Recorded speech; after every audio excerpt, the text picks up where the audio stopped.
All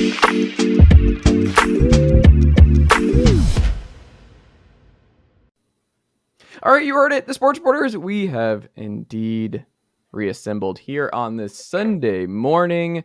Bob's got his routine now. Bob's a dancer when we get started here. Robert Silverman of the Daily Beast up there in New York City. Robert, how are you? I'm good. How are you? Not too bad. Not too bad. Still just kind of parsing through what happened last night in Celtics Heat, which What happened last night? I would like the record to show on this very program as Andrew Hammond of AL.com sports editor, freshly in Birmingham, joined us in the South. So excited about that. But I am one of the only 3 sports reporters on this very call right now who has said for weeks that the Celtics were winning the NBA title and were coming back in this series. Last week, I got a lot of heat where I was like, nah. No pun intended. Yeah, we'll eat some crow here. It's not over yet, but we'll, go ahead, do a victory lap, man. Do your thing. Go, run. The Celtics are going to do it, and they're going to win the title. Like, this is the worst case scenario for the Nuggets, too, because I think they would run through this exhausted Miami Heat team and with what they'd be able to throw at Jimmy and company. Like, there's no I feel bad because Jason Tatum has reached another level, and what he was doing in the first 3 quarters in games 6 here, just he hit some crazy tough shots. And he also, what I like about Jason Tatum is there aren't many guys who shoot and play like Jason Tatum anymore. Like, there's a lot of stuff. He sometimes takes too many threes, but by and large, he takes these ridiculous turnaround, long mid-range shots with Jimmy's hand just right in his face, and he's hitting it. And it's just, Jason Tatum's a lot of fun. Jaylen Brown can't dribble. Like, it's amazing that doesn't cost the Celtics more, because that man lost 2 just that I had jotted down in this game where I'm like, I don't understand why he's so good at everything else, but the man cannot. I can see Andrew gearing up for a take. He's gearing. Yeah. He's like a boxer in his corner. He's just ready to come out once the bell hits. I'm just taking everything in, and then when the time is ready, I can feel your vibes. Jason Tatum's the best player remaining in the playoffs. Like, he's the best player remaining. He's the best player remaining. He does everything. East? He's guarding Jimmy. He's the best player remaining in the East? No. Look, man, always go wings, because guess right what? now, Nikola Jokic is somewhere in a bespoke you're talking to horses. Mm-hmm. And he's bored. He's bored with talking to the horses right now. Right. It's fine. I love Jokic. I will always err on the side of wings. Elite 2-way wings are the most important. Wait. So this is bone in or bone out wings? Yeah, he's bone in or bone out wings. Bone in. I am definitely a bone in wing. Okay, he's feeling Jason's the other feeling himself because his improbable, stubborn take is proving to have legs, and so now he's saying Jason Tatum is the best player remaining in the playoffs, which is Bob. There aren't a lot of guys who could bring their team back in the way that Jason Tatum has over the last 3 games. I'm ready for the bell to ring. Yeah. Ding, ding, go. Okay, so here's the thing. Sorry to interrupt, Chase. No, you're good. This is your team. Here's where I'm at right now. Last week when they were, I think, were they down 2-0 or were they down 3-2? Or down 3-0? They were down 3-1 as of Sunday. I forget when game 4 was. Yeah, these games blend together, because last night was game 6 and it was Thursday. Was game 2. It was game 2 where I was convinced. I was like, yeah, this series is over. Because, I mean, if you look at, in hell, Missoula almost cost them last night. He really did. That was amazing. Which, I guess, here's my thing. I feel like if it was like in the old... He did almost cost them last night, but the referees botched the clock and gave them 3 seconds instead of the 2.5 that they should have had. Yeah. So that challenge did help there. Do you remember? Odds are the answer is no, but go for it. It was the 2015. I don't know if it was. It might have been the Eastern semis or something between Chicago and Cleveland, and there was a point where David Blatt was about to make was about to. He was either he was about to call a timeout or something, and Ty Lue basically like had to grab him and put him back on the bench. Yes, I remember that. That's how it feels watching Missoula sometimes. It's like you just want to grab him and throw him on the bench and say, hey, you, stay here. Do not do anything. Look. I enjoyed Joe Missoula's story about the dying child this week. That was a real high point for me. Bob, why? Yeah. Why are you like this? Anyway. Remember things. I'm sorry. Thanks, bud. Here's everybody wants to know what's Andrew thinking. What's Andrew thinking? The world needs to know. That's my terrible imitation of Benedict Cumberbatch doing an imitation of Julian Assange in the WikiLeaks movie. There's at one point he's doing this South African sort of accent the whole time. It's so bad. What movie and at is one this? point, it's called The Fifth Estate. It's called The Fifth Estate. It stars Benedict Cumberbatch, and it's a movie about WikiLeaks. Huh. And at one point, when they're trying to decide whether to put out, I forget whether it was the logs or something else, but Benedict Cumberbatch is screaming at Daniel Bruhl, and he just goes, "The world needs to know." David Roth of Defector, do you know this reference? Do you know what Bob's talking about right now? No. But welcome to the show. But I think I have some sense that the show existed. I do know that there was a period of time when they were just making like kind of star-studded versions of things that had been in the news recently, and so like Ashton Kutcher played like Steve Jobs or something at one point, and they were just like, I don't know, dude, like just we're shooting it already, like get him out there. In this case, it was about that movie. It's like if you look at it on paper, it's like an NBA roster.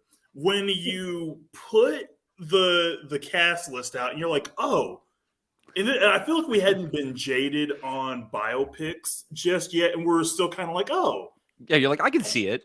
Yeah, it's like I can see that. Okay, I see, and you see the some of the first stills of the movie coming out. You're like, this could be something, and then Seth you see Rogen as Steve Wozniak. Sure, and then you see the movie, and you're like, oh god. Yeah, it's like if you looked at a roster and it made sense, and then you watch the team play, and you're like, they are really featuring Ricky Davis a lot, huh? Like this is just not like, and I don't mind Kutcher as an actor. Like I think if you use him in the right way, it's like the same way with like Tom Cruise, where like if you just have him run in a straight line, he rules. But as soon as you ask him to like try to convey a complicated human emotion, you're kind of like, oh, he's never felt that. That's not going to work. Like, which is a challenge for some actors. I loved hearing Bobby's South African accent, though. That's a great way to start your day up. It's like that's things I've done today is like a few push-ups, talked to my wife, made toast, and then I came out here and Bobby was talking like Joss Ackland in Lethal Weapon 2, which is great. So is The Fifth Estate any good? Should I watch the No, that's all right. No, you don't. No, it's fine. It's a very Benedict Cumberbatch really just leaned into the weirdest parts of Assange's personality, so it's fun for that. But aside from that, it's a replacement level Kutcher's Steve Jobs biopic movie. As important a person as Julian Assange, I guess, has been in the last 10, 15 years of American history, he was never a guy where I was like, I need more of that. Like I need like a couple of hours just to hang out with this guy and get to know him. What makes him tick? Is this a strong take? But like when Air was coming out, and I'm like, I love Damon and Affleck. I enjoy their movies. I went and saw Ben Affleck's latest, just very C- movie from a couple weeks ago in theaters. We were the only one there. Hypnotic, I believe is what it was called. Because my wife and I have the Regal Unlimited, so we get to go. Like if you go more than once, it pays for itself. So we have more of a we have more of a reason to go to these movies that we would never pay for otherwise. So it's like it's really like, why not just jump in there? It's not great, so just don't waste your time. But that all being said, when I saw Air, I was like, I'm good on the Jordan stuff. I don't need to know how that all worked. I'm okay. Preaching to the choir here, I think. Right? Just like I like how we've downshifted from biopics about relatively famous people to just cutting out the human middleman and going straight to a biopic of the product itself. right, like the Skittles origin story. Yeah, but the Jordan stuff to me, like, I mean, this is like the dumbest possible way to get to this opinion, which is maybe a dumb opinion on its merits. But like, I got sick of Jordan while he was playing because he kept beating the New Jersey Nets, and I was like 12 years old, and that really made me mad. And so there was like, I had a limited, even for the ESPN documentary that I'm forgetting that aired during the pandemic. Oh yeah. Yeah.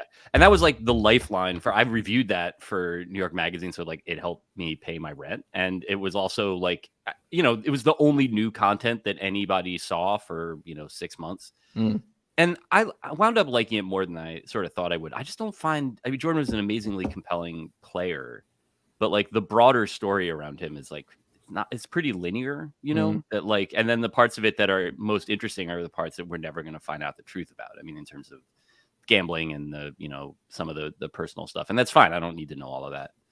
I have my coworker, Israel, is like our movie critic guy when he, decides to do it. And he went to go see Aaron describe the experience in like more or less the way that I think it would hit for me, which was that like he kind of liked it because it was just like a movie where a bunch of like grown-ups who were played by good actors like talk to each other. That just wasn't a whole lot. It was good to hang out with them. It was like you're watching a podcast, like with all your favorite people. Yeah, you're just doing a live pod on Jordan. Yeah, and that seems like kind of it's like more rare at this point, so it like winds up being elevated in value just by dint of its existence. Whether it's actually like any good or not, kind of winds up being immaterial to it. Did you like, so beyond the fact that you don't care about the sneakers, was it like fun to watch Chris Messina yell at people? Like, because I feel like that's like borderline enough to like not get me in the theater, but like I'll certainly watch it. He definitely did David Falk, and so I've like done stuff on, like I did like like projects in high school and some in college on like just like on Michael Jordan and just the brand and all that, and just kind of like reading on David Falk. I'm like, this guy seems like it's like he's hiding his true self in terms of just kind of like how he operates and all that. He wants to kind of stay to the side a little bit. But yeah, no, Chris Messina did it perfectly, I think, in terms of just like, no, make this guy the prototypical 1980s agent. Like, just please. Yeah. And he nailed it. And I feel like that could be fun just from a like how wide the lapels on his suit are, that like you can like the production aspects of it could make it more fun maybe than like any writing element is going to, because at some point it's still guys negotiating a contract, but right. Roth, would you believe that we started this conversation with Celtics Heat right before you got on? Kinda. I figured it's like I'm a little late, as is my custom, but I did not expect to already be joining the show during the part where Bob is doing accents. He was begging me to give him his hot take, and I don't even know if it's a hot take, but I look at this series and. If they get it to 6, I'm fine. I'll be okay. Mm-hmm. Now that they're at 7, I'm even more of a basket case than I was at the beginning of the series, because I knew, oh, great. Spo figures out the Celtics. You could put Red Auerbach out there and he would figure out the Celtics. That's just, he's just that good in terms of game planning and scheming.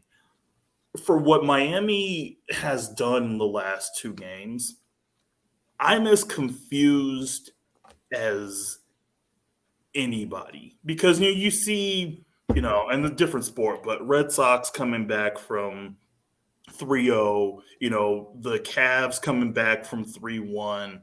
There was always an element that was there in terms of, okay, this set of circumstances happened, that set of circumstances happening. I don't see what the overwhelming circumstances are in terms of just how Boston is getting back into the series. You mean like what changed? Because I feel like, so I agree with that. And it actually, I've decided to like let go of this aspect of it because like I want to believe that I'm a smart basketball. I mean, Lord knows I've watched 10,000 hours of it in my life. Like I should know what's going on. It's like a different team showed up. Yeah. Like they were so checked out in those first 3 games. Like this is already like on the podcast from last week. Like Drew and I were talking about it. I was like, these guys want to go home and like look at Instagram. It was like, Cancun on 3. Yeah. Game 2 was Cancun on 3. Yeah. And that is like, and then, I mean, they're a much better team. Like, again, as you were saying, you can't like read the roster and be like, the Ashton Kutcher movie won the Academy Award for Best Picture. You know, like this is, they played like that was some real Kutcher-y basketball the first 3 games.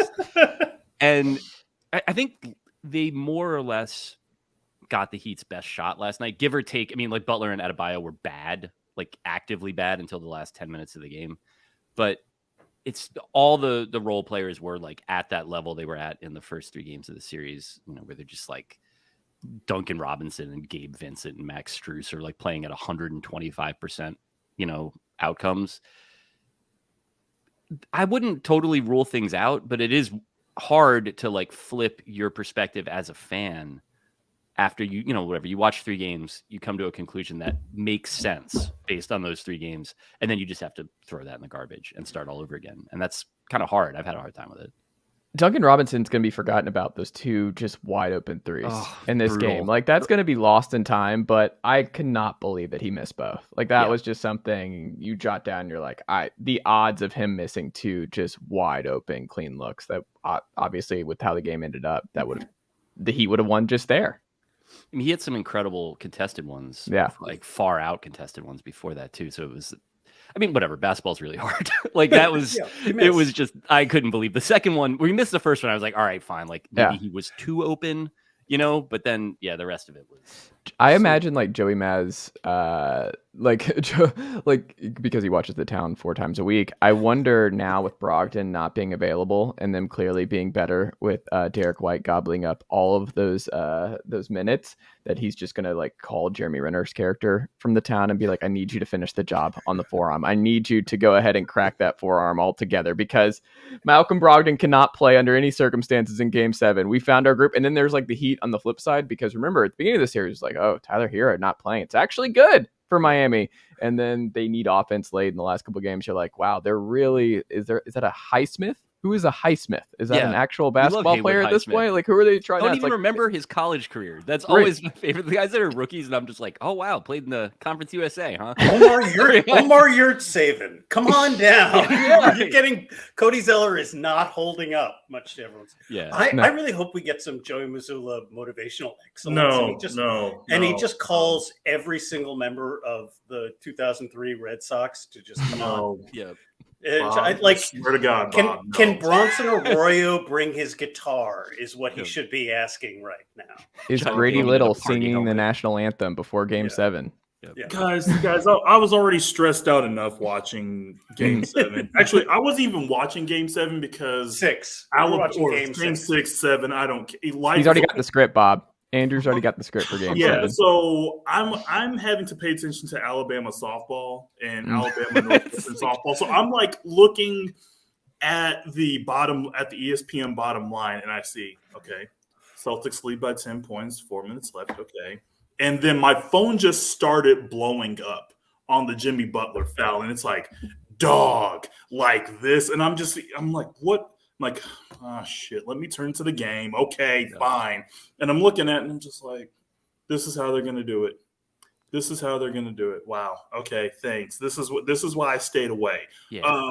That's what I meant by their best shot. Like, that run had the feeling of being, like, conclusive. You know, like, that was, like, a sort of pantheon Jimmy Butler. I'm not really into that sort of narrative stuff, but, like, it had that feeling. Where is he on your pyramid? David. Yeah, where is it felt like the 2013 Eastern Conference where you go to a Game 7 and you know that if you cost them this game, then you know you've pretty much just thrown a monkey wrench into whatever future plans they had.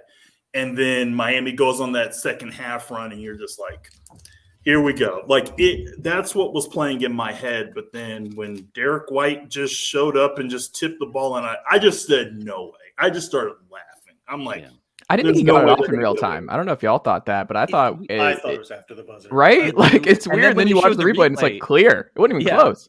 Who knows what that was about? Everybody, it's Yeah. all fog of war stuff, but it definitely looked late, like given where the light was on the backboard. But then, Yeah. it was like there was a second left and he touched it basically. Isn't that crazy? Like from a distance, it looks like no way. Oh, that sucks even worse because it wasn't even close. And then Bam, like I saw Shando Richardson of SI covers the Heat.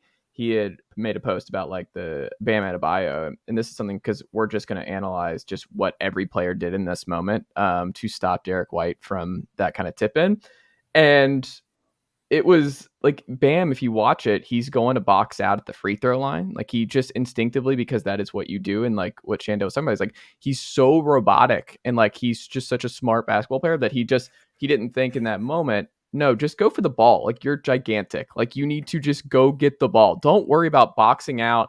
I don't know if it was Jalen. I think it was Jalen Brown at the top of the key. And it's like, you went the wrong way. The ball's over there. Like, don't go that way. Like, this is the last play of the game. Just go gobble up 3 out and the game's over. Don't worry about boxing out. If he'd missed long, Jason Tatum was barreling in from the other side. the other side of the rim already. Yeah, right? Everyone's zaprudering the hell out of this final shot. And, I know. And drawing up diagrams about how Max Strus shouldn't have been, doubling Marcus Smart. Yeah. In addition to it being that you get so few of these just back-breaking last-second shots in a playoff game where it's a win-or-go-home situation. That was delightfully enjoyable to me. The shot it reminded me of was the Derek Fisher shot in San Antonio. Yeah, against San Antonio when he was just sort of curled out to launch a contested 20-footer that barely got out in time. But it was beautiful. And the other thing is all of the sports cliches that come tumbling out of players and coaches' mouths whenever they get down big in a series about, well, they better not let us get one, and we're going to take it one day at a time, and we'll suddenly all of it you want, like, this is the place where all of those things suddenly ring true. That to me is just I'm enjoying the hell out of it as much as my true rooting interest in this series is the hellmouth opening up under Boston Garden and both teams being sort of where I am with it too. Yeah, it's like two annoying franchises. So like something funny is going to happen that's bad to one of them. Yes. And I guess I don't need that. I don't need that. All right, we've known each other for what? 10 minutes? I don't need that. You seem I'm like already a nice guy. I can't be held accountable for what teams you cheer for. That's not my fault. I decided to become a Celtics fan when I was 4, and I've regretted life ever since. I know. I get it. It's fine. Everything's fine. I just the whole heat culture. They're incredibly annoying. I'm not gonna. It's so annoying. It's just like, wait, what's heat culture? Keeping Udonis Haslem out of retirement? Yeah. Because he just won't leave. You're not a Celtics fan because you're like from New England then. No. This is something. The thing that I was thinking about with the Heat, and I guess I can make this comparison now because it won't be like salt in the wound for you. Oh, not at all. There's a real like Belichick feel to that roster to me now, like late Belichick, where it's like you have this great coach who is great, and then Spo is not annoying in the way that Belichick is, and he's not like a creep in the way that Belichick is. But I feel like as a GM, Belichick has been trying to see how little talent he can win 10 games with for like a few years now. That's been like pretty clearly the gambit. Where he's like, I'm only drafting guys from Navy. I'm only drafting like people that played lacrosse in college. Cole Strange, first round from UTC Chattanooga, baby. Yeah, but he's got to he's making it hard for himself. Like, I mean, some of it is that it's hard to be a GM, but in this case, it's it's weird to hear like it keep getting mentioned that Duncan Robinson wasn't drafted or any of that. Like he's on his second contract. These guys are not new, but there are a lot of guys on that roster where I was like, what if you just replace them with like Bruce Brown? Or like just like one of these like sort of freely available but actively good NBA like mid-level type signings, and they don't do that. They like to go through the like G League Ignite roster and just grab a few guys and make it happen. Hey, who was passing to Scoot Henderson the last 2 months? Yeah, get that guy. Yeah. It's like, wow, John Jenkins is back. Neat. That's cool. I love him. John Jenkins. That man was a hooper at Vanderbilt. He was. Just 40% from 3 all the time. He was on one of those teams. The like G League All-Star teams are amazing rosters if you're like sort of on the problematic level of remembering guys where you just it's like SEC all second team dudes are just in your brain forever, because the roster is like, it's high school kids that are going to get drafted, and then it's like 31-year-olds that played a little bit in the NBA and are there to like basically be the RA. So it's one of those teams that had like Chasen Randall on it, or like like John Jenkins, like guys you sort of remember as like good college players and marginal NBA guys who presumably are just like, do not go to that club.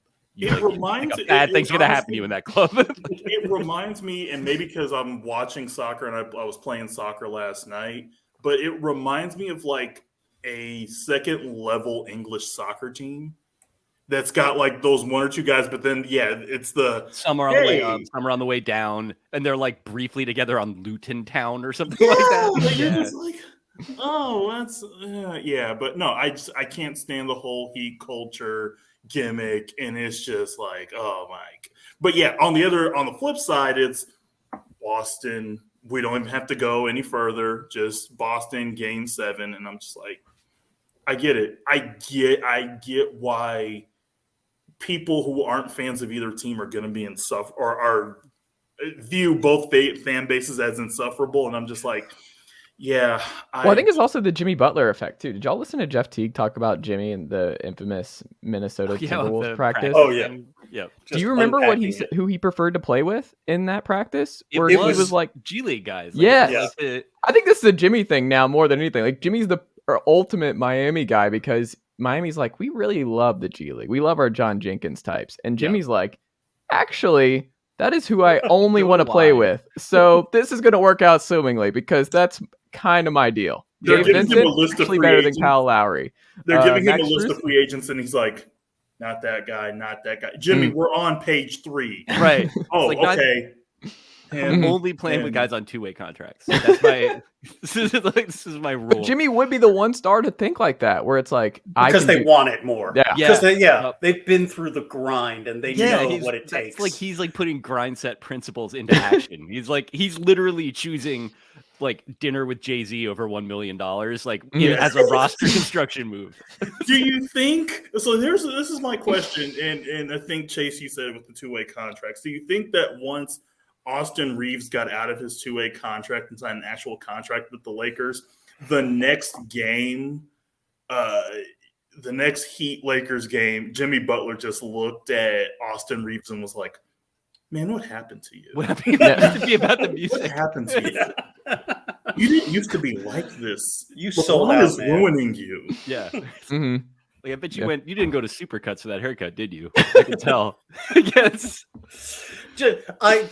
All the shots of Austin Rivers at the podium looking like a lesser known member of Jonathan Fire Eater were also equally delightful for me. Yep. It's another funny thing too, because he's like speaking to Ross' point about like for me. Yeah, the emo man. But like he was really good at Oklahoma. Like you just like anyone who watched college ball, you're like, no, he was actually pretty good. He was kind of like a Gordon Hayward in college. Like, I don't know why he went undrafted, but he wasn't on a national title team. But Austin Reeves actually is pretty solid. If Greg Marshall wasn't a complete S bag, he's staying at Wichita State. Like, if you look at like the guys that Greg Marshall ran off in like his last 2 seasons at Wichita State, you're just like, that's a Sweet 16 team right there. I don't think I know very much. I mean, when they stopped being in the Sweet 16 every year, I was like delighted to be able to stop paying close attention to Greg Marshall. Who left? Did he like? He was forced out. There were full disclosure. I'm from Wichita, Kansas, so like I like all of that. But like there was Reeves. There was a few other guys that had decent cups of coffee in the NBA, but then had transferred somewhere which in that else. Conference is like a lot to have around, and then that's weird. So it was the Charles P. Koch men's head basketball coach at Wichita State University might have been a turd, but what are you gonna do? It's funny because like when I see Austin Reeves, I still think of the guy that like Austin Reeves, Ron Baker, like all of these guys. I'm like, I remember playing beer pong with them at the bar. not Austin Reeves, but Ron Baker. Ron Baker came around too soon because he would have been a Heat Jimmy favorite. Yeah. That man just came around just a little bit too soon. Not to bring this back to Knicks talk, but Ron Baker was briefly a cult favorite on some very bad on some very bad Knicks teams. And it made me so happy. I was like, run! Before they were competitive, the Bing Bong culture had to just create its own heroes. And that's like, Bob definitely wrote for me and then drew the art for a story about Alexi Shved when I was at Light Sports. Like, stuff needed to. At that also, like, they were just kind of letting me sign whatever, but it was like it's a good story. I was like, listen, Dave, I've been watching a lot of Russian dash cam car crash videos and the Knicks, and like, I think say there's no an more. angle Can here. I give you $250 for that story? Yeah, that was Shved was like the ultimate example of that. Baker was like, I think actually probably did have a little bit of that sort of like Heat culture, something like he was always really fit and he tried really hard. And like, that team was a black hole and like nothing good was going to come out of it. But Baker was like on the Linsanity teams, maybe, right? No, he showed after. Up.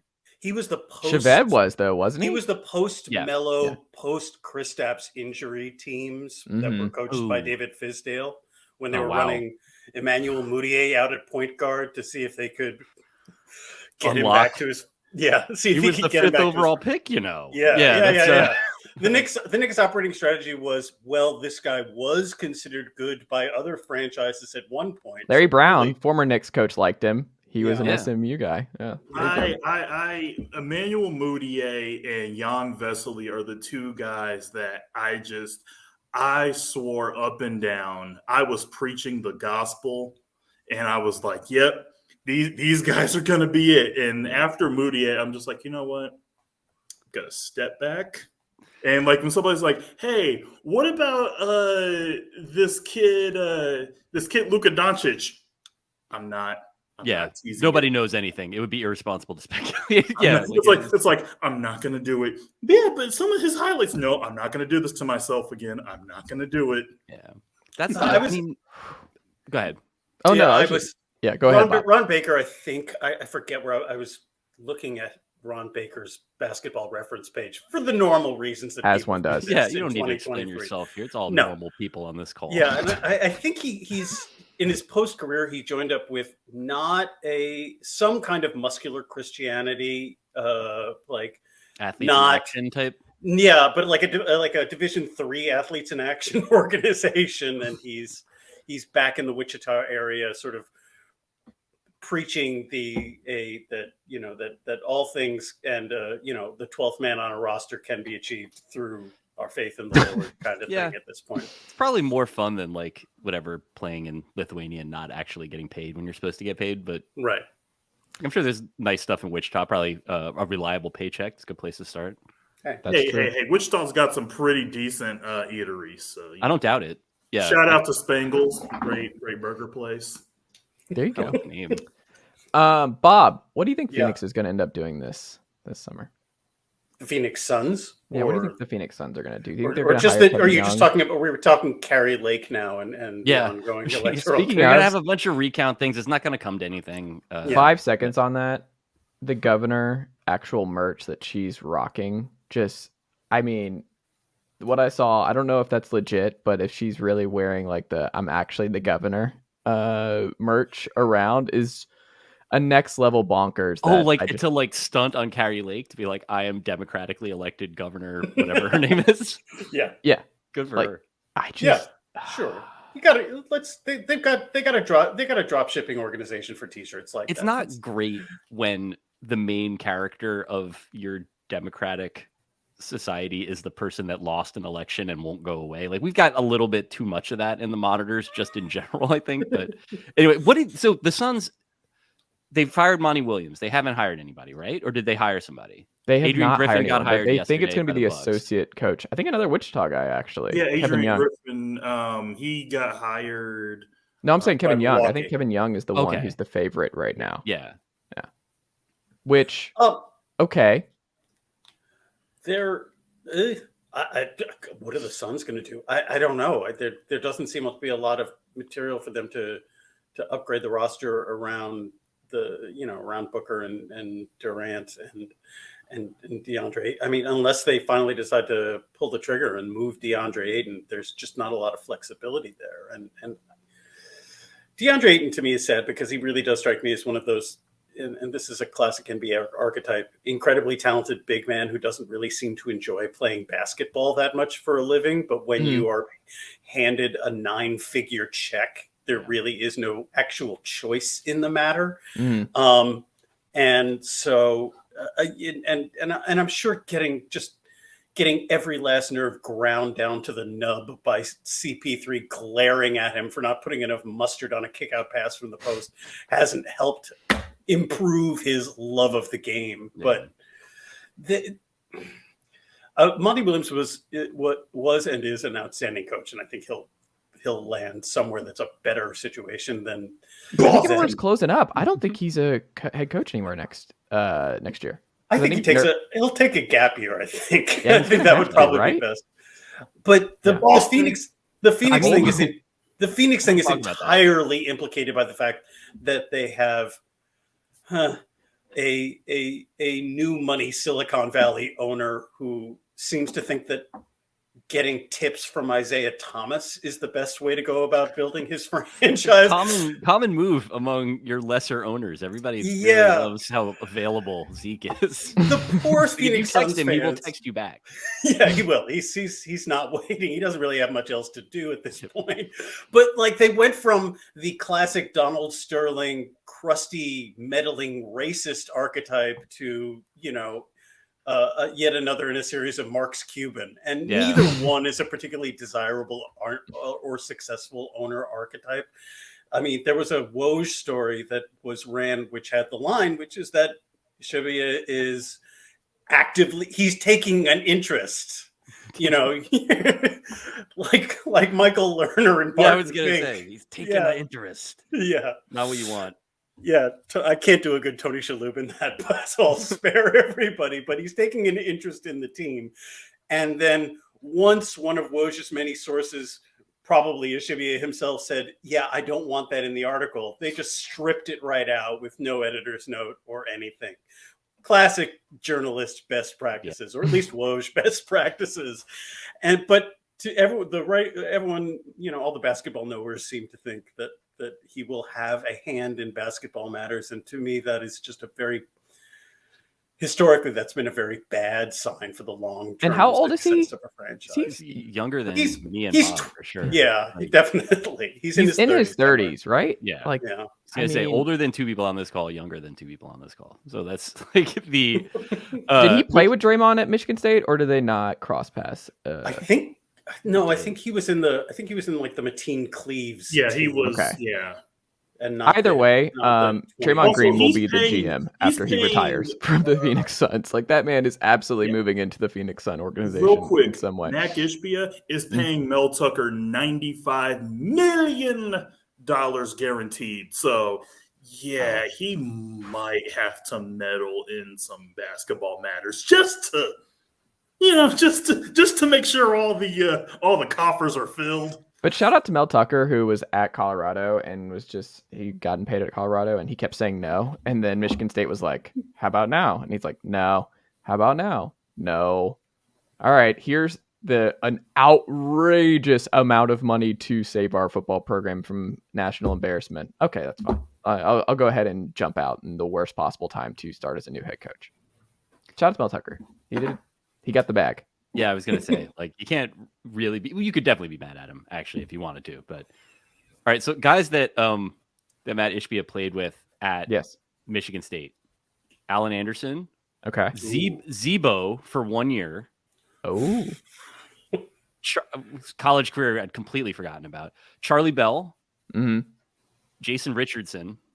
Wow. Which must have been... but none of these guys are the sort of things where you're going to tap into your network and like Kelvin Torbert is going to be your next coach or whatever. Like, it's a lot of like Big Ten guys that you sort of remember if you were watching basketball around them, but nothing. This guy is a few years younger than me based on this. Oh, he played with Mo Pete and Mateen Cleaves. Yeah. So that's a good college NBA roster right there. Yeah. I mean, it's over 3 years, but that is a lot of recognizable dudes. Can we also just say that Kevin Durant, who, look, I love Kevin Durant, top 10 player all time.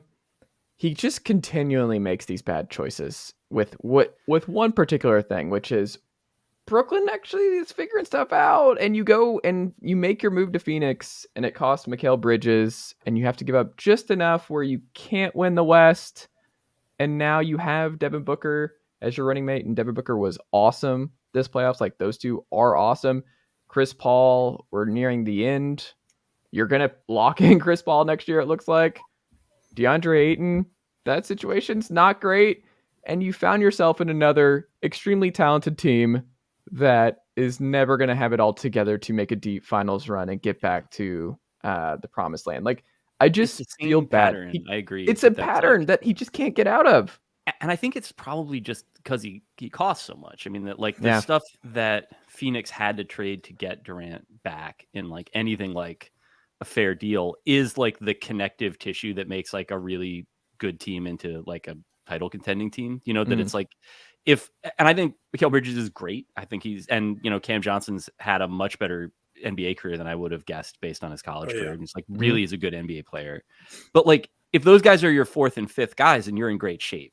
But like, in order to like get Durant, you have to send them away, and then you're replacing them with Torrey Craig, Terrence Ross, and again, like freely available types who like, not to say that like there couldn't be some sort of like late career breakout there, or that they like figure out the best way to use TJ Warren or whatever. It's different dudes. They're not as good. They're the Clippers, right? From the Doc years, where it's like every year was like, is it Jamal Crawford who's the fifth man? Is it Paul Pierce? Yeah. Is it Wesley Johnson? Is it like they just did that song and dance every year, and you're like, they figured out four. They can't. They just aren't going to figure out the fifth, and it's going to cost them. It's also like tough with, and this was where I think they kind of blew it in Brooklyn to a certain extent. Is that like there's this. Everybody that's a fan of a team, and I'm not a Brooklyn Nets fan, but I felt the same way. I'm not a Knicks fan either, and it was the same deal with the guys that they wound up trading for Melo, who's retired. That like the hard work of like building a team where it's like they're overperforming. It's like younger players, like sort of, or guys that you were able to get at a discount because they were under valued one way or the other. Like those rosters are the ones that I think fans remember like super fondly, not to say that like Warriors fans, obviously like they remember the championship teams like and love them, but like that We Believe team that like beat the Jazz, like that's the team that like if you're watching them, you are, because they're giving you something that you're not expecting. And the Nets had built, around D'Angelo Russell, and then like that sort of like collection of role players. That team was like really spunky, really good, like tough 8 seed that like wins one game. And like I grew up cheering for teams like that, and it's not, you don't want that to be the end of the story necessarily, but if you can keep that sort of core and then drop a superstar on top of it and make that work, like it sounds a lot easier than it is. Like you have to trade some of that to get the superstar. You have to let some of it go so that you can bring in the superstar's buddies or whatever. And then it's like that little bit of like chemistry. Once it becomes untenable, like you're stuck with what Phoenix has, which is like a super good top heavy roster that I have no idea what they're going to do with. Yeah. I just don't think they're going to win. And you're just the Durant, and then we're going to be over. Because Durant, this is ending sooner rather than later of peak number one option on title team, Kevin Durant. And just the waste of the last 5 now years is just a bummer. Because Kevin Durant is just, when he is healthy and at his best, you can make the case he's been the best basketball player in the league. He's amazing, but he's in that like Jacob deGrom stage too, where it's like he's not declining, he's just available for fewer and fewer games. And so like that's tough. Like it's going to put you in a position as a team to have to like bet on a bunch of stuff that you have no control over, but where you're like, all right, well, if we get the 30 games in a row where he's excellent, like let's just put those at the end of the year. And like you can't do that. You saw what happened with the Clippers this year, like all the load management shit that they tried, and it's like they ended the playoffs with their 2 best players not on the floor. So maybe that's what the Rangers are doing. The Rangers are awesome because they're motivated to have Jacob deGrom available come October. They're just like, we got to get him there. We just got to get to October, and then Jacob will be ready. Yeah, there are 2 Mets fans in this podcast right now. They are discounting how difficult it is to get Jacob deGrom to do what you want him to do. Like, he's like, they have this idea that they're just sort of like, you have an injury and you need to sit, and he's gonna be like, no, I don't. I fixed it in my mind. Like, he comes out. His warm-up psych-up music is Solitary Man. It's a bit of a tell. Yeah, is it really? It is. There's a great. I do have to go to a child's birthday party after this, so I Yes. will step off. But I wrote the Mets essay for the Baseball Prospectus book this year. They usually ask me to write about a team that they think would make me upset, and this year they picked the right one. They knew. And I went back and watched so his first start with the Mets this year was or last year was, I'm getting texts from my wife being like, we have to go to a child's birthday party. Was they didn't go to commercial during it. They just had they ran it, him warming up and that song playing and the crowd sort of cheering, but then just kind of being nervous and watching him, it's just that step down from cheering where you're just kind of I hope he doesn't grab anything. Right. Mm-hmm. Yeah. And it was it's actually kind of I don't know that it would mean anything if you weren't a Mets fan, but it's good filmmaking. I found it kind of moving in that way. And then, that you don't usually find yourself moved during a sports game. But yeah, he wasn't around the way you wanted him at the end of the year either. But I don't know. Good luck to the Rangers. Thank you guys for having me. Sorry to be late. And then no, this is great. This is a David Roth pop in. You never we like a good pop in. I'm around. Yeah. I just have to be reminded of it. Chase had to I remembered this last night and was oh my God. I'm supposed to be on we have to be on this stream tomorrow, 10 hours from now. But yeah, thank you for accommodating. I appreciate it. Absolutely. Defector.com. Go subscribe. See you, David. See y'all. Bye. Bye, Dave. Bye. Well, there we go. That was David Roth. Just to piggyback on the cinematic qualities of Jacob deGrom's first start, I highly recommend, if you want to, a good Twitter follow is John DeMarsico, who is the director of the SNY broadcast team. And what he's been doing lately, the Mets do some really delightful, truly cinematic stuff with their broadcast, which is often a great thing because they're the Mets. So you kind of have to, burnish the edges to distract from the actual product on the field. But the one thing he showed last week, which was just amazing, Pete Alonso hit a 3-run home run to win a game in extra innings. Yay! But what he showed was the shot from the SNY booth with all 16 camera angles. And so you see all of them in a giant, Hollywood Squares type thing. And you listen to his call of how he put together the shot of Pete hitting the ball traveling out of the stadium, the fans reacting, him running around the bases, him going in the dugout, him doing high fives, the pitcher, and you just see him going, camera three, go, hold, camera six, ready, 16 ready, 16 ready, stand 16, 2 ready, 2 go, 3 ready, 4 ready, 12 ready, and it's just oh my God. It's like he's an air traffic controller. It is the amount of split-second decision-making that it takes to put together what is an excellent shot of a game-winning home run and an excellent, clip of footage. It looks like it tells that story. But the decisions he's making while keeping track of 16 different shots of various parts of the entire stadium are amazing. It is I'm just you have plugged into a deeper recess of a mind palace than I ever thought possible. You are the lawnmower man here, plugged into the direct source, and just do. It's amazing. I was blown away. They actually managed during a Cubs game last week. Somehow the camera team got an exact replica of the shot in the movie The Natural. When Glenn Close, how Glenn Close, because the Chicago game, the games in Chicago versus the New York Knights were shot in Wrigley Field. And there's a shot in the bleachers where Glenn Close is backlit so that from home plate, Robert Redford can't see, stares up into the stands, sees the late evening glow, the sunset glow, and Glenn Close is there framed in a halo of angelic light. And they got the exact same shot. Now, granted, they did not have Glenn Close in the stands, but it was Bud Showalter. Yeah. It was actually Anna Benson, the saucy wife of former Mets and Pirates pitcher Chris Benson, who got in trouble for showing up in a too sexy Santa Claus outfit during the Mets Christmas Day thing.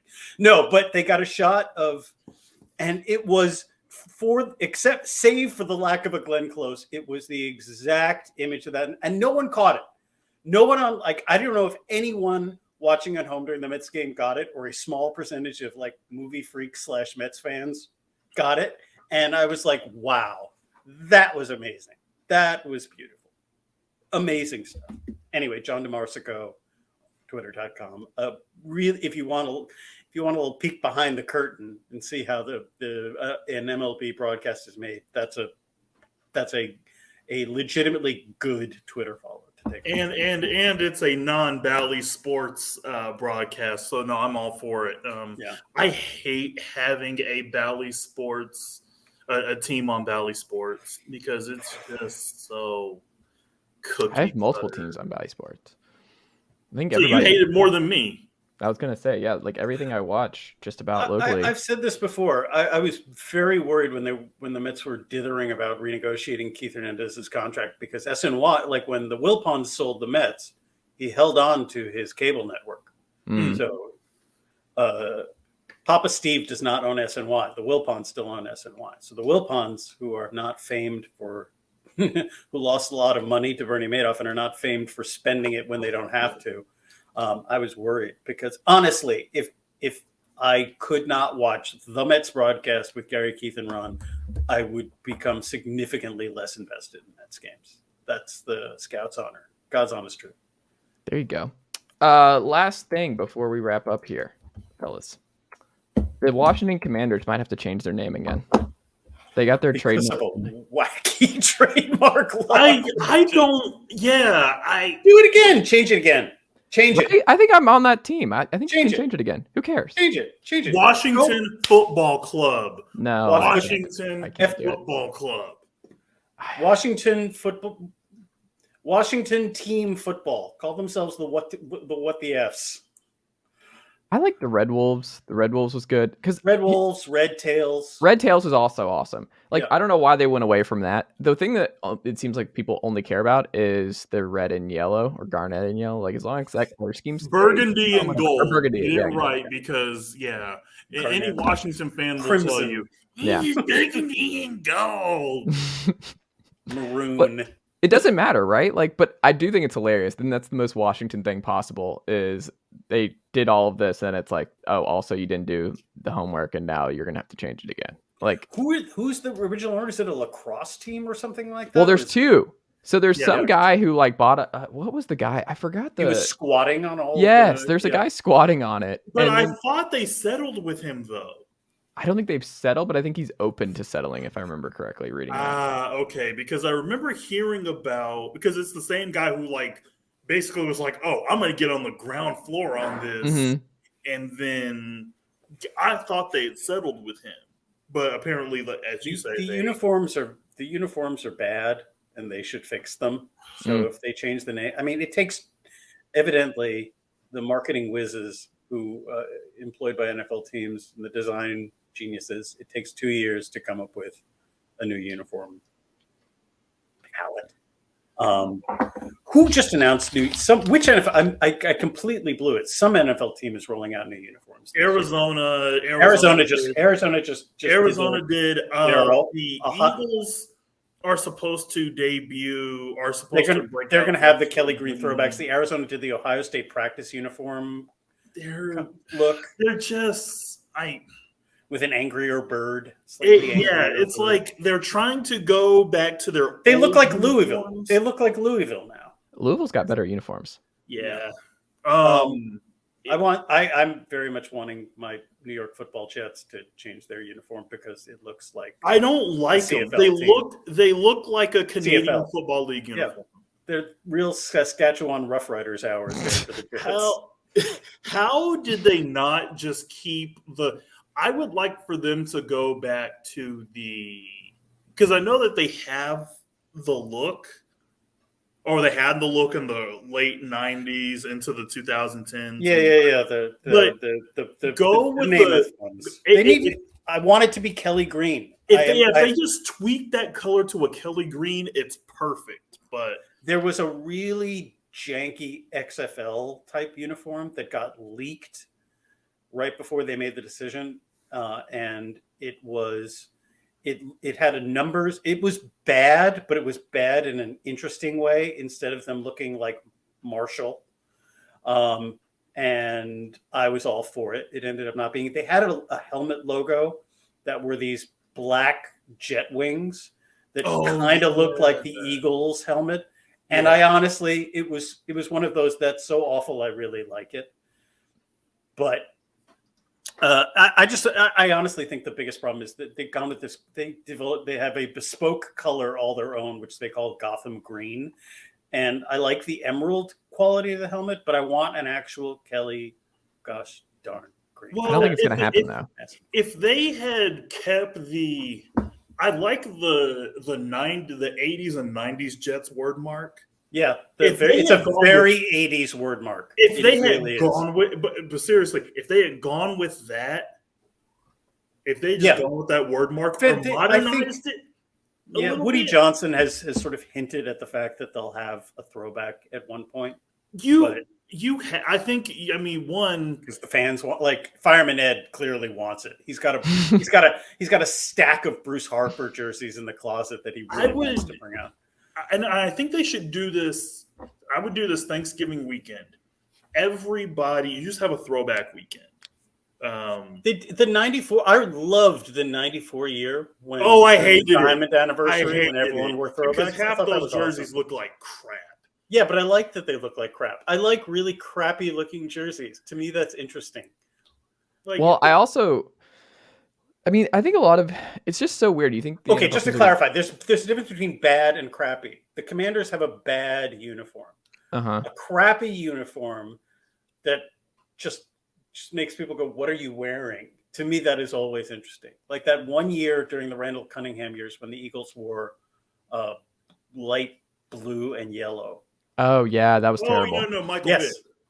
Oh, Michael Vick. It was the Michael Vick year. Yeah, it was the Michael Vick comeback year when they wore. When they wore like the late 30s, early 40s uniforms. Yeah. Mm-hmm. The Jets did that with the navy blue and gold. Yes, their the Titans. Uniform. They wore the Titans uniforms for a number of years. And I didn't hate them. It's navy blue and gold, as Notre Dame fans will tell you, is a solid color combination. It's hard to mess it up. And so it's just a navy blue and gold uniform. It's just not the Jets. It was like, who am I watching right now? Right. Like, it's just not the Jets. The best uniforms were the Curtis Martin ones. The Curtis Martin Jets uniforms were the best ones. The problem is you can't do complex shoulder stripes. Why? With a modern NFL uniform tablet because just too much. It's too busy up here now. Yeah, the fabric, and you can't, because the point of the UCLA stripe is that it goes it's a complete circumference of the shoulder, and you cannot do that with the Nike or even the previous uniform template. You cannot. The template does not allow, or you could, but you'd have to sort of jerry rig away so it goes around. But you can't, because so many players have just uniforms that just barely covers the pad and then tucks under, and they wear it. So you cannot. That's why Carolina tried to do that by having a stripe that ends in a point, but it still doesn't work. So, and it worked with a guy like Jake Delhomme. It worked because he had the long sleeves. Right. So does Aaron Rodgers. And so they tried to fix that by having intricate patterns that aren't a circumference, and you get those, for example, like the Seattle uniforms with like the Nicotini that's like jammed in the middle of it, and none of it works. Which is why I think it's actually smart that teams are getting rid of the TV numbers that used to be on the show, like both on the actual shoulder itself and then move to the top of the pad. But nobody needs to see those now because TV technology has reached the point where it's like, well, how am I going to know who these guys are if they don't have a number on their sleeve? You don't actually need it. You really don't need the TV numbers anymore. Right. No, they're useless, and there are better design things you can do with that space. Speaking as an esthetician, that is a space to be mined. The Commanders thing, and I'll say it real quick just to clarify. So Florio wrote, the reason for the denial was 1, the existence of a trademark for Commanders Classic, and that's the Air Force Army game, and then pending applications filed by a man in the DC area. Also, Martin McCauley filed trademarks for, and this is the guy he's talking about, Washington Space Commanders and Washington Wolf Commanders at a time when he was trying to squat on the team's potential new name. It doesn't end the issue. As Gerben explains, the team can fight the matter and it can attempt to work out a deal to use the name.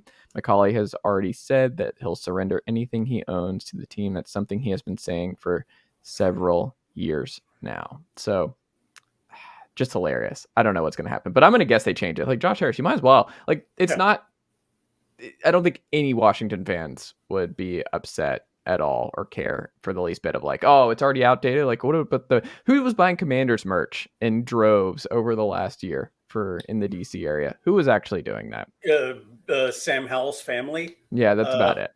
Yeah, it is kind of hilarious that when you watch a Commanders game, you still see people in jerseys of the team formerly known as or the Washington Football Club, and you're just like, you already have Hogs anyway, so just do Razorbacks. Why not just do the Razorbacks? Or do the Red Hogs. Air Hogs. Red Hogs. Yeah. Red Hogs, Air Hogs. Like, don't overcomplicate this. Yeah. I mean, just Red Tails is cool. You get the tail logo back on the helmet, which everybody likes, and avoid. There's a military aspect too, because the NFL just loves. Right. That's the whole. Speaking of which, just for a last note, the hilarious thing about these mass boycotts of Target and Bud Light and any and all product that is that does the merest gesture to recognize that in fact gay people exist in the world is screw inclusion. How dare you? The point is fascism. The point is to create a self-contained community where you don't have to encounter the outside world. It's cult behavior. It's also the point is to drive gay people out of public life. But aside from that, as a sports fan, for the last, I'm going to say 4 decades at least, there has been an official endorsement in one form or another really in the last 20 years, but so post 9/11, there has been very, very clear attempts, including actual cash handed over by the U.S. government to make it clear that the pro sports leagues support the armed forces, to sell a militaristic version of the world. If that's not political, I don't know what is. And I've written blogs, I've written columns, I've written articles talking about how I think this is bad, but it hasn't stopped me from watching a single sporting event once. And I would never think of saying, well, okay, here's where we roll out the 100-yard sized flag now during the game. And here's where Blue Angels do a flyover. And I'm like, okay, I don't need to see the military-industrial complex being sold during this. I find it at best annoying, but I would never think, okay, well, that's it. Sports have gone fash now, and I can't participate. You mean you don't like flyovers for games involving 2 4-win teams in November? Yeah, it irks me. But I mean, the idea that it's baffling to me, the idea that would cause that if you are a person who likes watching games, and I am one, I watch, I consume a lot of NFL football, tons of basketball, and a great deal of baseball. And the idea that corporate entities politics as they were, because they're not really politics, it's just marketing. The idea that companies, the marketing efforts would be so offensive as to cause me to reject it. It's not something I've ever really seriously considered. I mean, you can say that I lack conviction, but come on, man. The game's great. There's a whole, it's to me that I'm just we on the left have dealt with a certain political ethos being, as they like to say on the right, shoved down our throats for the longest time. And you know what? You suck it up, or you go to the can when that part of the game is on, or you grab a beer, or you just say, okay, this is not for me. It's for somebody else. But I recognize that there is a segment of the population that takes a great deal of pride in that loves the military appreciation nights, and that feels it's important. And if it's important for them, okay, I think they're wrong, but that's just me thinking other people are wrong, which is a thing that happens a lot. I don't begrudge the people for whom it's important, or think that they're somehow that they're harming me and they're destroying my way of life in some way. It's not personal. So there's today's brief political commentary and, and rant. There you go. Andrew, AL.com. Go subscribe today. What can the good folks check out from you and the team over there this week? We have got both Auburn and Alabama in the NCAA baseball tournament. Most likely both of them will be hosting. So there's going to be a lot of good content there. But yeah, this is like kind of men or women's? Men's. The women are. Wait, hold on. Alabama's not hosting. Yeah. You think Alabama and Auburn are going to be hosting? They are. So I've spent this week at the SEC baseball tournament, which I don't need to talk about that. If you're okay, Chase, just close your mouth or go watch Matlock or something. If you are a sports fan, you have to put this tournament on your list. Mm-hmm. It's such a great atmosphere because you're generally seeing matchups, whether they be in the first round or the first round of play or even into the second round. You're seeing NCAA tournament / super regional / Omaha quality matchups, every game. So it's really, really good to see. And yeah, Chase, sorry, Tennessee.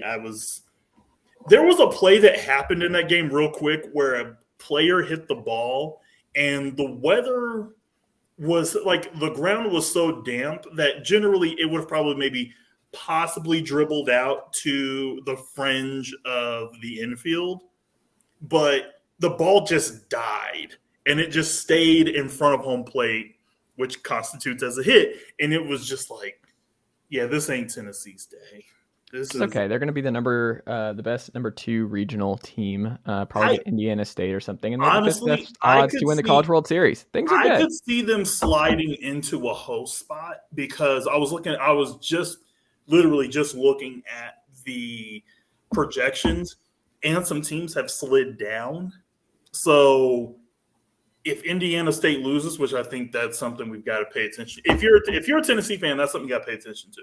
Yeah, because I think that's where they're going. If based on every projection I've seen, it seems like that's where they're most likely to end up. It's weird because a lot of spots where they could go as a 2 seed, they can't because literally there's an SEC team there. I mean, that's just how good the conference has been. But yeah, there is because I put Auburn maybe hosts. Auburn fans were quickly to tell me that their metrics are good enough for them to host, which I will give them. They are, but it's also kind of like there's an SEC logo on your uniform. If you were in a different conference and had these measurements, you were absolutely a 2 seed. So yeah, both Alabama and Auburn are hosting. We will most likely hosting. We will know later on tonight. But yeah, this is supposed to be our calm period of the week, but actually technically it's not because college football minute real quick, SEC meetings this week. We will figure out a schedule format most likely. Oh, you say no. I don't think so. It's pretty ugly right now from what I've heard because they're going to have to eat a bunch of money to dump a lot of games, non-conference games. Ew. I think it's going to drag on. If they go to 8 or go to 9, they're going to have to drop a lot. If they go 9, which is what they should do. To go 9. Thank you, Chase. You're on the right side. Yeah, no, they should because if they go 8, it's going to piss so many fans off. I think the decision makers are fine with 9. Yeah. They just know that whatever they're doing now, it may be temporary because Oklahoma and Texas don't have any voting power right now. They'll be there, but they don't have any voting power. But they may vote in the best interest of when we circle back to this in 2 years, when we do have voting power, what's going to happen? So it may be at 9, but I would not be surprised if it's just for 2 years. Yeah. Bobby Silverman, Daily Beast, anything new you want to plug this week? DailyBeast.com? No. Nothing new? Something in the works? Yeah. Ooh. For now, no. I like it. All right. Later. Bob Silverman, Andrew Hammond, always a pleasure, and I will talk to y'all next week. Well done, nephew. Chase Thomas Podcast. Hell yeah.